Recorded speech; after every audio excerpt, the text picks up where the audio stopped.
everyone. I'm Elena Armijo, and I'm the founder of the C-Suite Collective. This is a company I created for executive leadership coaching and wellness that supports C-suite executives, entrepreneurs, and founders. Now, more than ever, businesses are running faster and with fewer resources. Burnout, overwhelm, disconnection, and disillusionment are the new norm for teams struggling with an old paradigm. At the C-Suite Collective, we believe deeply that providing massive support for your teams through executive coaching and holistic practices will create an inclusive culture, higher levels of performance, sustainable change, and the organizational impact you desire. You can find us at the c-suitecollective.com. Are you committed or are you not? We'll look at that in our coaching tip for the week. And in our interview segment, we have Zanza Steinberg, a director, choreographer, performer, and photographer in New York City. We hope you enjoy the episode today, and remember, something powerful resides within you. I'm here to support you in seeing it and creating it.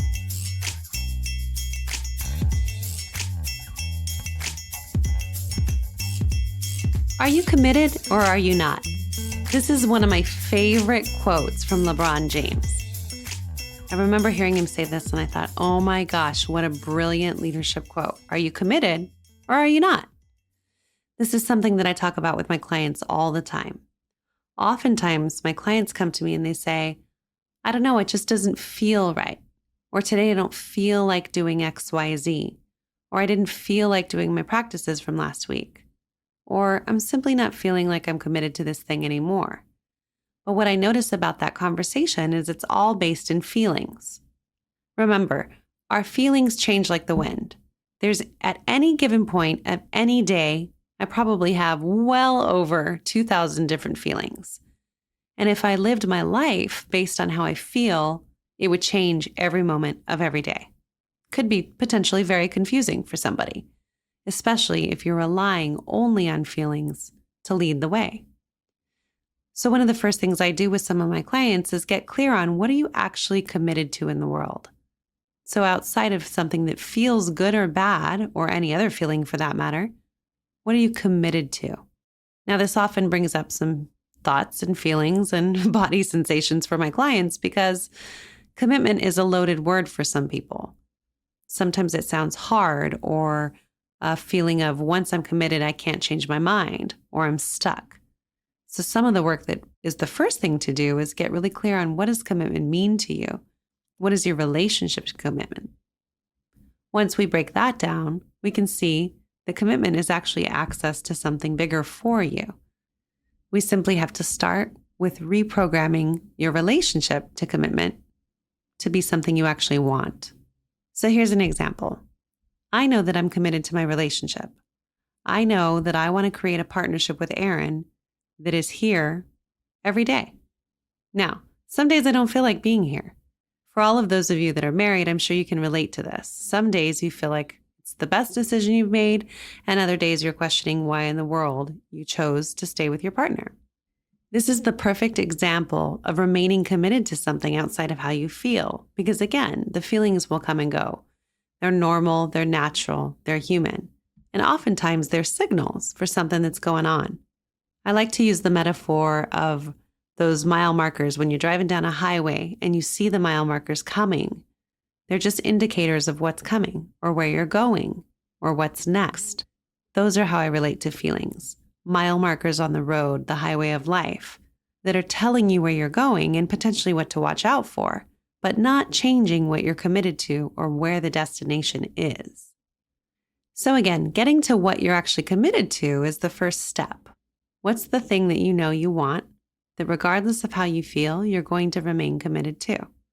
And then ask yourself over and over, are you committed or are you not?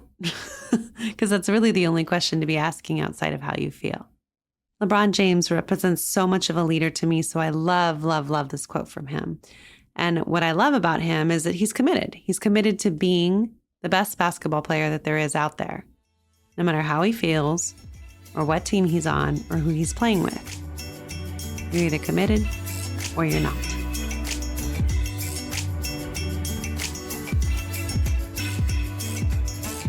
I have with me the lovely Zanza Steinberg today. She is very near and dear and special to my heart. She's a light worker in the world, an angel, full of so much power. And we're going to hear all about why I think that in a second. She's a director, she's a choreographer, a performer, the artistic director of ALMA, which we will hear a lot more about, and recently created Media by Z. So welcome, Zanza, to being with us. Thank you. Thank you so much for having me. Yeah. Well, let's just jump right in. Tell me a little bit about ALMA, how it started, how you created it. Absolutely. So myself and the co-founder of ALMA, Stephanie Brooks, founded ALMA 9 years ago now, which is wild because it feels like it was yesterday. And we are a not-for-profit dance company with strong philanthropic initiatives driving all of our creative work. That being said, we have spent the entire 9 years transitioning into and refining what ALMA is today. We have been many different things. And I do feel like that's kind of the beauty of ALMA NYC. So we essentially created ALMA as a safe space for dancers to connect with each other and play with maybe some new interesting choreography they hadn't experienced before. And that's how it started. There's 7 of us, we're in a room, we're playing with choreography and movement. And Stephanie and I sat down and we were like, well, if we're going to do something, we should be pretty intentional with what it is we want to do.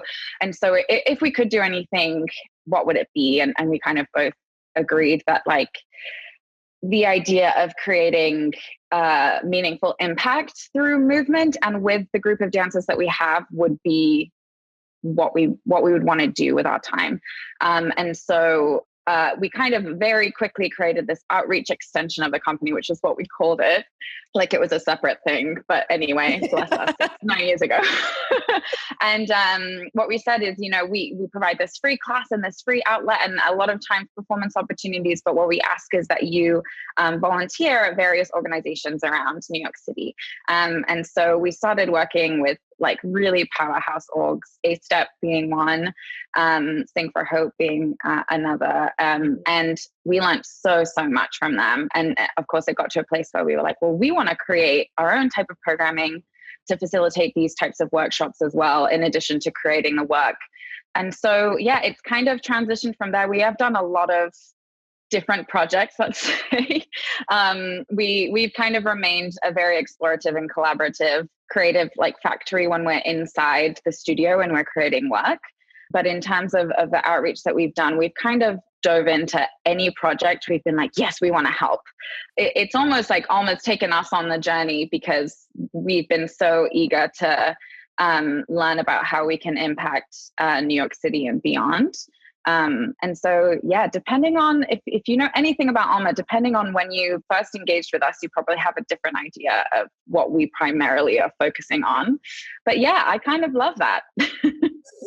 Yeah, because it's creative and generative. And every time I've spoken to you in between fundraising events that you've done or anything you've presented, it's grown tremendously. Like the vision keeps expanding and exactly. And I think one of the most exciting things for myself is throughout the 9 years, I've really learnt how small is so strong. And what's been like one of the greatest pleasures for me is really dancers who have felt like they don't have much to offer and they don't know how to create big impact. And, we've put a giant project forward and said, okay, we're actually going to fundraise to build a school in Burkina Faso, Africa. And they've done it. Like they've done that. It's not been a big donor. It's not been one singular big check. It's been lots of small acts from these individuals, from these artists. And they've created such a massive impact. And what it's done, it's like mobilized an entire group of people. And so that is what's really exciting to me in terms of when we've moved forward is it's not a, hey, we want to do this and then boom, what's the quickest, most efficient way to execute it? We're really always thinking about how we can keep our demographic engaged and our community feeling like, it is entirely in their hands and big changes possible. Why do you think that's important as a leader of dancers and the world it just sounds like you foster so much in them that is their own leadership capabilities. So why is that important to you? That's a really great question. It's really just as simple as I see it and I want you to see that. And I know the feeling of being super passionate about telling a story as a performer myself, telling a story and getting, the director's vision across. And I think that's a really, it's a really humble place to be in. But the possibility, if you are inclined and if you would like to, is that you yourself have something to share. You yourself have a voice. You can create impact. And I think that, it's just as I've learned that for myself, I want to share it with anyone that I can, because I can see it. I can see the change that individuals make, and I can see artistry that I want to really pour into and encourage. And I think because we're very used to getting the job done for somebody else's vision, particularly as dancers, that isn't something that's always available. Mm-hmm. Man, I get this image of you leading all these beautiful dancers that come in and must be, I don't know if it's anything like the opera world, but, scared, humbled, looking to make a difference in the world. And then they meet you and they get a free space to have voice, which is incredible. The best thing that anyone actually ever told me, it was when I was kind of stepping into a project that I was really nervous about, like always, just really feeling like the full imposter syndrome. I don't know if this is something I'm even capable of. They asked me and I'm so excited, but I'm terrified. And this is actually one of my dancers.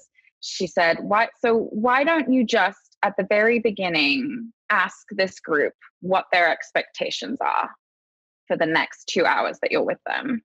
And my mind was like, whoa, hang on a second. That is so simple, so effective. And so what I do now with these dancers that come into the room when we start a new season, and maybe, we have a couple of new dancers, we've got many dancers that have been with us for 9 years, but everyone does have an expectation, whether they've thought about it like tremendously or they haven't. You do have this expectation in the back of your head of how things are going to go and what you'd like from it. And so just opening it up to that is really interesting, an interesting exchange of information. Whether it happens, it doesn't happen, but it offers an opportunity to be heard and maybe even have expectations set if that's not quite what we're doing yet. That's been a really great starting point for any time I'm entering a room. I'm like, why not just ask what the expectations are today? So, and yeah, I can't take credit for it. A dancer told me to do that, and I was like, yes. Well, it sounds like just being really clear at any team you lead. What do you all want out of this from collaboration together in partnership? Yeah. Yeah. So how does Kilimanjaro relate to your world of dancers? I want to hear this story. Yes. This is one of those things where I'm like, depending on when you heard about ALMA, because this was obviously like a very large scale project for us. But I think this was back in 2012, 2013, maybe. My friend Megan Preston, who is such a powerhouse in this world of impactful dance. So the organization that she had at the time was called Awareness Through Dance. I think they've changed to Move the World now. But anyway, she's running Awareness Through Dance. I'm running ALMA, and we're just like on the same page. She's just been one of those friends throughout my entire life where we just want to do the same thing, and we're continents apart, but she's just really, really incredible. And she called me up and she said, hey, I had this kind of wild idea. This organization called Giving Africa is trying to build a school in Burkina Faso. It has an incredibly high literacy rate in that country, and we are really invested in trying to build the school in this town. Are you interested? It's like, how? Yes, of course, but how are we, doing this? And she's like, well, you can. We're working on tons of stuff in London in terms of fundraising. And if you want to be, if you kind of want to mobilize a team in New York, you can do that, but I'm kind of going to leave it to you. And so that was really truly a gift, because it just seems like this monumental thing. And we were very young. I think we were only a year and a half, 2 years old at that time. I created Gift, which essentially is a masterclass series. All the teachers that have ever taught for Gift have completely donated their time incredibly generously. And it's an affordable rate to work with a master teacher of that caliber for the dancers, or even artists, I should say, because there are various workshops that we've done and masterclasses. And so what that was kind of our fundraising effort happening here. And again, the idea expands, and she's like, we should do something like symbolic and monumental. And do you want to climb Kilimanjaro with us? Randomly, do you just want to climb Kilimanjaro? Yeah. And of course, because Megan's so brilliant, she was like, you know, the idea is that like dancers are athletes, and this is a big, large scale project that we're trying to accomplish, and we can do that, and we can climb a mountain. And that way, you know, we can actually fly into Africa and do some work over there in advance of climbing Kilimanjaro. So this project that's like a small, sweet idea is growing. Yeah. And of course, I'm 100% there. And so, so that was, I think we spent probably 4 or 5 months creating or running gift workshops and really just upping our fundraising efforts as much as possible. And then myself and Kelsey Emmett flew to the UK, met the whole UK team, learned about what they were doing there. Then from London, we all flew to Kenya. We spent some time there, and then to Tanzania to attempt a summit for Kilimanjaro. And we did successfully. A team of 12 individuals and all dancers summited. So, you know, it was really incredible. Even when we were, you know, in Kenya, speaking to various individuals, they were like, "Oh, you're gonna climb Kilimanjaro? Okay." Good luck with that. Yeah, and we were like, "Oh, we didn't even think about that. We've been so busy with everything else. This was like the afterthought." I was like, "Do I have boots? Do I have a backpack? Yeah, I think I'll be fine." But it was such an incredible, like, personal experience for me to summit Kili and with the team that we did. And, you know, anytime you do anything like that, it's like lasting friendships for the rest of your life. But the more lasting impact was for me to be able to come back here and be like, this doesn't happen without this group of people. Like, this just in no way happened if you hadn't come. And it's as simple as taking a vocal workshop with, you know, a casting director or whatnot. Like those small little seeds that were kind of sprinkled about for 5 months facilitated this monumental change. And so it just continued that way, where the school was built and everyone in New York was like, so what now? The school's built, so what now? Which is a really exciting and interesting question. And I was like, yeah, what now? So we contacted the school, and they were like, you know, there's tons of ways you can help if you want to help. But that's when we really kind of dove into the inequality of access to education over there, and how the ratio of male to female students is just incredibly biased. And so we continued using GIFT, which we'd set up originally for the construction of the school, now for a scholarship program for women to be able to attend the school.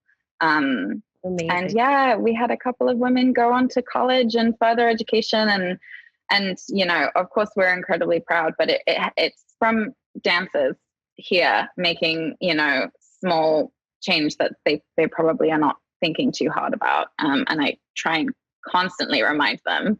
So yeah, that's the Kilimanjaro story.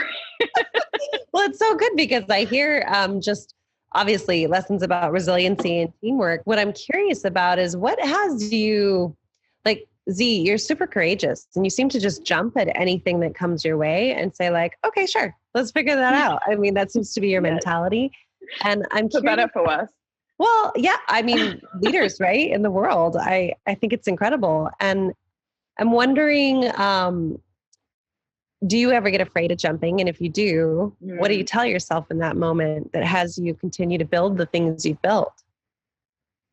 Yes. I mean, the answer is yes, all the time. And gosh, it's a really good question.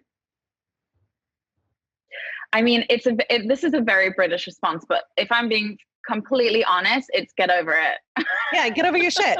Just get over it. Get over your shit, pull up your big girl pants, and let's do this. Yeah. And it's 1,000% this very British, like, dry mentality of like, okay, no one cares. You know, get out of your own way. Yeah. And so that really is it, because it is almost on the daily with every project that I come forward with. It's so easy to just slip into this Like, I don't know, because it's my idea. So if it, it's so much on me. If it doesn't work out, and there'll be people disappointed, and then, it just all the way down. So I almost just say, we'll get over all of that. And if that happens, you are smart enough to deal with it when it does. If it does, the good would most certainly outweigh the bad. I love that. Get over it. It's not very inspirational. No, but it is, because I think some of the times that I work with my clients or people that are into moving through their fears, there is a moment of just like, what will you choose? What do you think that art provides people? So maybe people that aren't as connected to it, or haven't experienced it as often as you and I have. What do you see that it could provide them during this time? Mm-hmm. I believe that all art is like the great connector. And I hope that it is conversation. Like what I always hope to do with anything that I create is that it provokes a conversation in the lobby at intermission after you've left. And I think that we need conversation more than ever, and really to listen to one another, and to honor someone else's experience being different than ours. That's where I do think dance in particular struggles, because it isn't linear, and it isn't musical theater where there's a story and there's a book. It isn't a play where you're all experiencing the same thing. You could be watching a piece of dance and be getting something completely different emotionally to the person next to you. And that's what I think is really beautiful about movement specifically. And so I think that's what I always hope. Yes, for this moment in time too. I hope that it encourages conversation and it encourages listening and learning. But I also hope for that. That's always the goal for me. So that hasn't even really changed specifically for this moment in time, I'd say. Yeah. And it sounds like, what I'm getting from just hearing you talk about it is how healing it is for me to even just watch something like that and let go and not have it be about anything. That's what I love about watching you. Thank you so much. They're incredible. I adore them. But really the live aspect too, I was just going to say, I was walking through the park the other day and I was like, there is a saxophone somewhere. When you're just like, there is a saxophone somewhere and it is live, and let's find it right now. Yeah.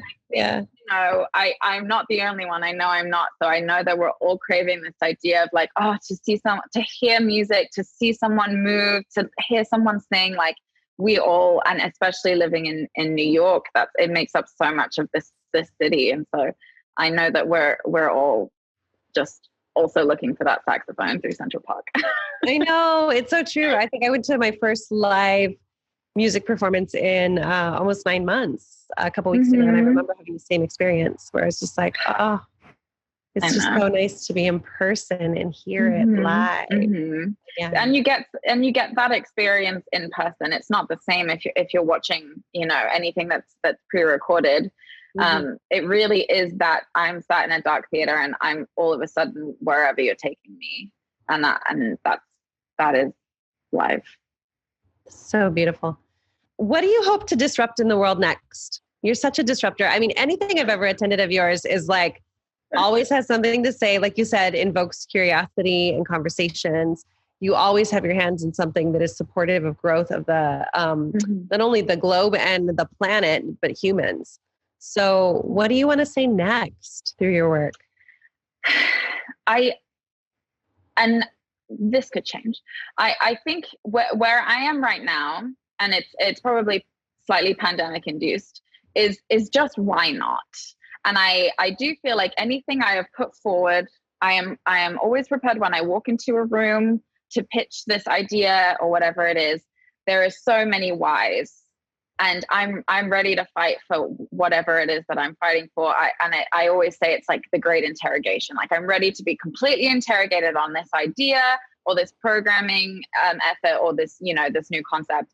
And so for where I am right now, it is just simply a why not, and going from that versus a why and why and why. And I can understand that as a tactic, it's useful and it gets down to the crux of things, and it does, that type of interrogation can produce really great answers. But it also just diminishes so much the idea and enthusiasm, and then you start kind of at a depletion.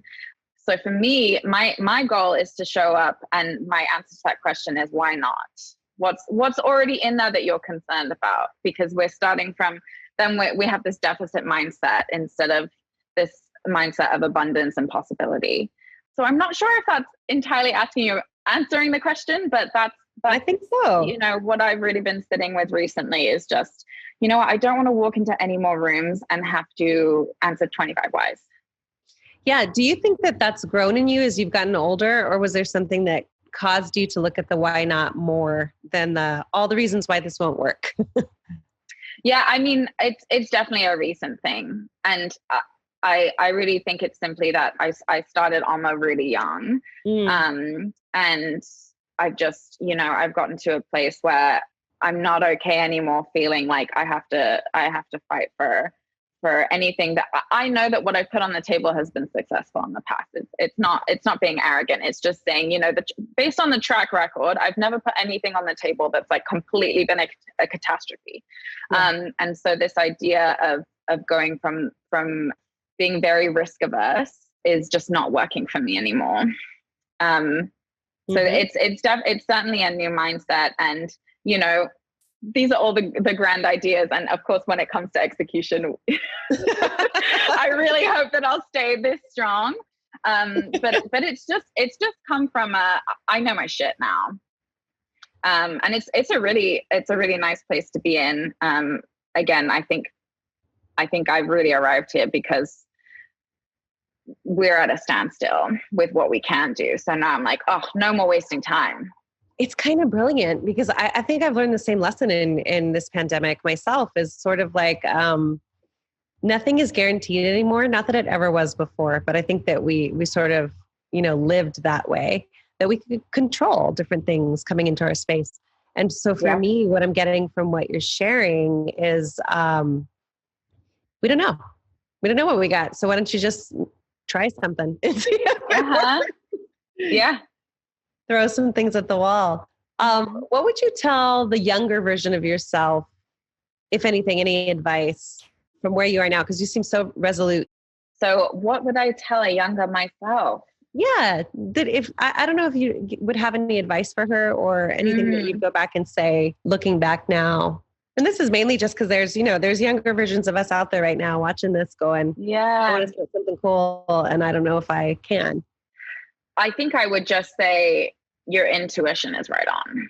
And it's not that I haven't, I actually am really kind of proud of my journey and the choices that I've made.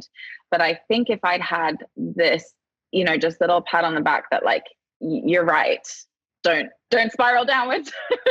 You are right, go for it. It would have created a lot more freedom in a younger Zanza. And I think that's what I would like to say, that, like, I think a woman's intuition is so incredibly powerful, and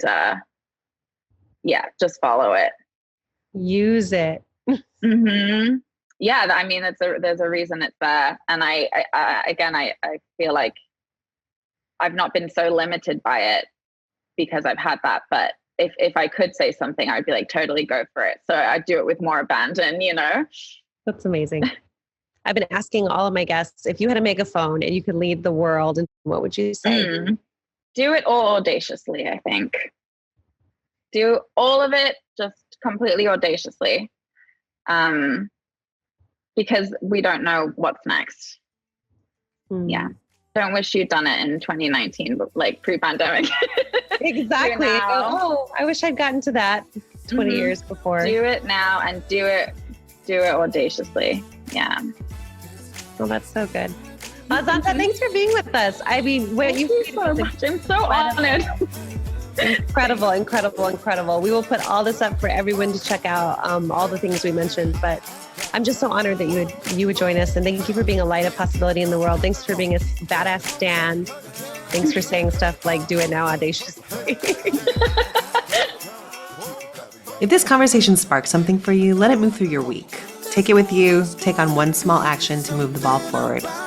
And if you want to join our community of leaders who are daring to lead with courage and heart, you can find that at www.elenaarmijo.com or www.the-suitecollective.com. I reserve a small number of complimentary 20-minute sessions for leaders who want clarity on what they need and insight into what is getting in the way. The practical next steps that create real movement and results in your leadership journey. So you can schedule a call through the link below. It's in the description. Like, subscribe. Thank you for listening, for showing up, and for doing the work of being human together.